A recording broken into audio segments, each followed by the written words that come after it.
The Rams and Ravens absolutely choked their divisional round games, and they're about to have a very long offseason. Let's start with the Ravens. They should have been the favorites to come out of the AFC with Lamar Jackson and Derrick Henry, and they couldn't get out of their own way in Buffalo yesterday. The Ravens had 3 turnovers in what ended up being a 2-point loss, and everyone's focus will likely be on Mark Andrews dropping the game-tying 2-point conversion, but they should have never been in that position to begin with. While Lamar Jackson did lead the Ravens on an 88-yard touchdown drive in the fourth quarter preceding that Andrews drop, it's what he did in the first half of this game that ultimately dictated the outcome.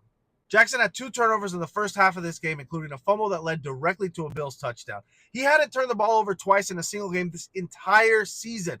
It's the 4th time in 8 career playoff games now that Jackson has had 2+ turnovers, an alarming trend that has continued to cause him to fail in the playoffs. Mark Andrews is getting a ton of criticism, and rightfully so. He dropped that 2-point conversion, and he fumbled on the drive before in the fourth quarter.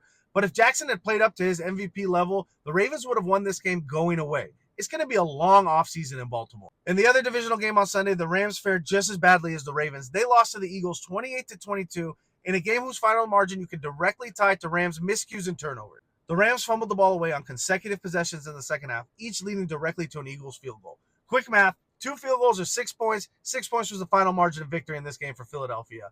The Rams had an opportunity to go for a game-winning touchdown. They were driving, the hurry-up offense was cooking, and then a false start allowed the Eagles to make a substitution. On the next play, the Eagles get a huge sack. A play later, the Rams don't convert 4th down, and the game is over. They overachieved this season, but it's going to be a very long offseason for the Rams, who should be headed to the NFC title game.